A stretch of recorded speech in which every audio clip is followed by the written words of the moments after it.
So you guys want to see some footage and you don't want me to put my fancy color grading on it. So Big D is here to fulfill all of your wishes.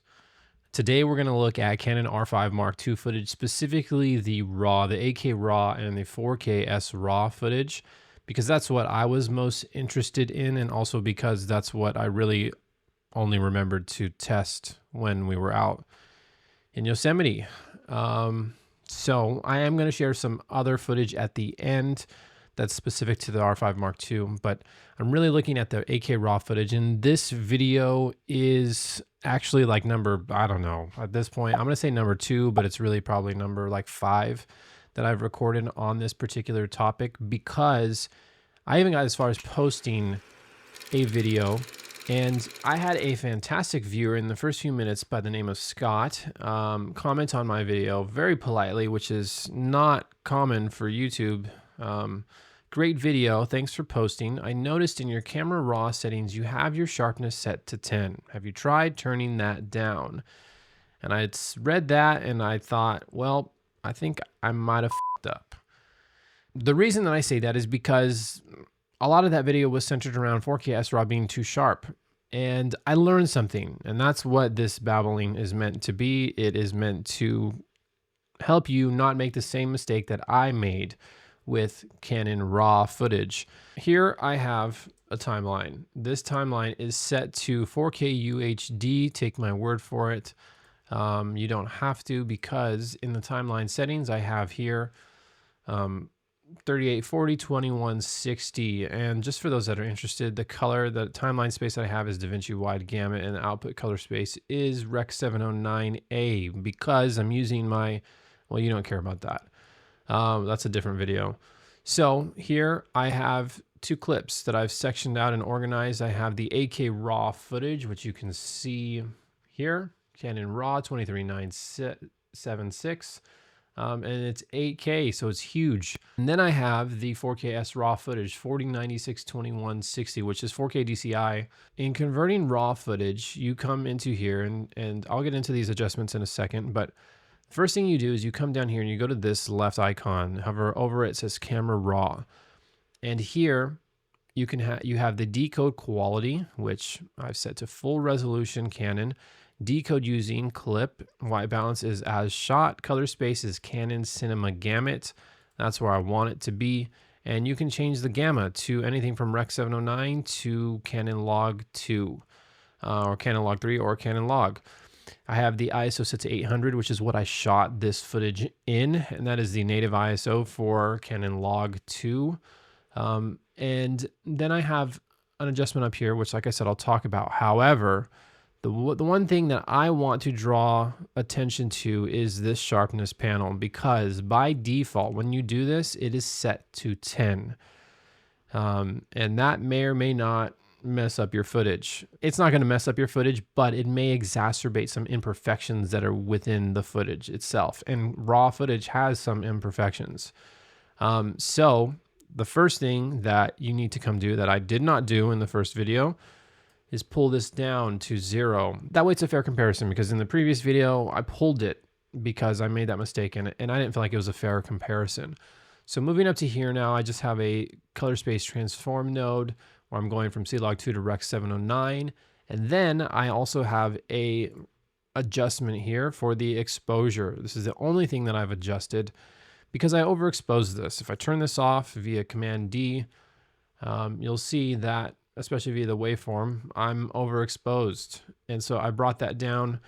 That was intentional to hopefully minimize some of the noise that happens in raw footage. Because it's raw footage, it has noise in it. All cameras are applying some form of noise reduction in camera, and raw footage does not. Both of the settings for both of these particular clips are exactly the same. I use the same exact lens, the Canon EF 24-70 version 2, with a Polar Pro 2 to 5 stop VND with mist, and exactly the same per each one. So it is a fair and direct comparison, so you guys don't come and destroy me in the comments.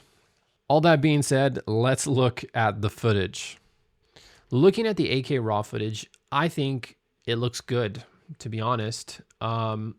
It looks great to me. I don't really see a whole lot. There's a little bit of noise, but that's to be expected, especially in the shadows. But then when you switch over to the 4K S-RAW, the first thing that I notice right off the bat is that it's a little bit desaturated compared to the 8K RAW footage, specifically in the greens and in the blues in the lake. That's really the only difference that I'm seeing. And now zoomed in to 200%, you can, I think, really see these differences. The 8K RAW footage looks great on a 4K timeline. The 4K S-RAW footage, you can see, especially zoomed in, a little bit of the desaturation that's going on. I'm not really sure why that's happening. My guess is that I've seen a lot of people talk about the 4K S-RAW footage being line skipped. And so I think that there's probably something there where because of that line skipping, you're getting a little bit of internal processing to put that data back together into a full and coherent image. And so you're probably losing a little bit of saturation. The other thing that's kind of interesting to look at and that you really see visualized via the waveform is the change in contrast between these two. The 8K RAW footage you can see looks great. And then as soon as it switches over to the 4K S-RAW, you can see kind of a bump in the contrast. Both of the full dynamic range looks the same within each of these clips. However, you can kind of see a bump in the gamma in the contrast here. And so I'm not sure where or why that's happening, but it could be something to do with the fact that it's line skipped. Just for thoroughness, I have a second set of clips here that was filmed in El Cap Meadow. And just for me to go on a little bit of a rant because I love Yosemite, El Cap Meadow is the only designated viewing spot in a meadow within Yosemite Valley. And what I'm trying to say is that don't walk in the meadows because the meadows are protected. When people walk in the meadows, it destroys the plant life that is there. And you can imagine if all of the people that visited Yosemite walked in the meadows would no longer be there. So let's save our meadows. Do not walk in the meadows. I see it happen all the time with tourists from everywhere. And the only meadow you're allowed in is El Cap Meadow because El Cap is so huge. And that's where we're at. Looking at these two, the first thing that I notice is that there seems to be a little bit of moire in the 8K RAW footage. Otherwise, it looks good. The granite and El Cap looks sharp. It looks, again, the footage looks great, but there seems to be a little bit of moire there. And in the 4K S-RAW footage, there seems to be not as much. It seems to be a little bit better.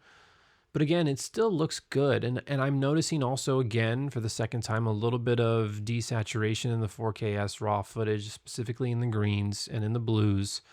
But sharpness-wise, they both look the same. And I think you're also getting, for here, because of all the texture, I think it's a little bit harder to notice the difference in contrast and in gamma between the two.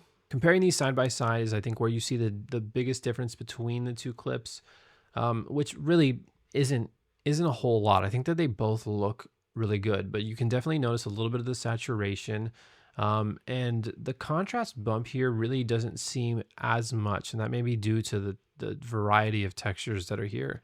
Overall, though, I think that both of these clips look good, and even zoomed in 200%, you would expect the 4K S-RAW footage to not hold up as well because it's a 4K timeline zoomed in 200% with 4K native footage. It's probably going to start to show some of the imperfections a little bit more because we're zooming past the native resolution. But I think it still holds up well. And between the two, the sharpness looks the same. I would use either one of these comfortably to deliver to clients. Just as a point of comparison, I shot additional clips in XFH EVCS and XF AVCS from El Cap Meadow. And these clips, I'm not seeing any signs of moire in really at all. And what that tells me is that internally within the camera, it's doing some processing to mitigate the moire that maybe the sensor has a tendency to have. But within the more compressed and not raw clips, it does a good job of controlling that. So that's something that might be good to know if you're in scenarios where you're maybe noticing some moire, or maybe you can just visually see like, okay, this might have a tendency to show up Moray on this sensor, then you can shoot multiple clips and then figure out which one you want to use in post. Overall, the raw footage to me looks good. Like I have very little complaints. I didn't have any overheating while shooting this footage. I also want to mention that I have these clips available for download for you to take into your own editor and see how the footage works for you. Is it going to blow up your computer? I mean, it's not going to blow up your computer, but it may slow it down significantly. But then also to see how your own color grading and color correction applies to this, and maybe help determine whether or not that you want the Canon R5 Mark II. There's one other format of footage that I really kind of wanted to show, and that was the 2K 240 frames per second. And that, to me, the 4K 60 looks great. The 4K 120 even looks great in this camera. I don't really have any qualms about either one of these.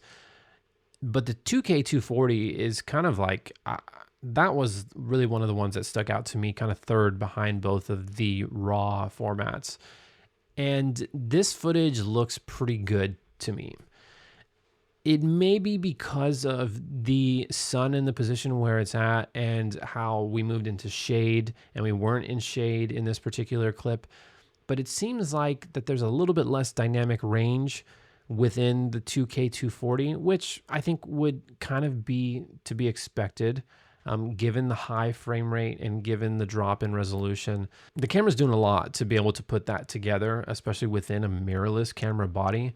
Do I think that it's usable? For sure, especially for social media. It looks good on my screen. My screen is a 4K resolution screen. And so I think that it looks great. I really don't have a whole lot to say about it, but I wanted to show it here to you all so that way you can make those decisions for yourself. I hope that that helps you to kind of see just some sample footage of the Canon R5 Mark II. Again, I have clips in the description that you can download. The file is pretty hefty, but it'll be a good way for you to experiment on your own and see whether or not that this camera might be a good fit for you. My name is David J. Orozco. If you have any observations that you noticed that maybe I've missed, please feel free to throw them down in the comments. Otherwise, I will see you in the next video.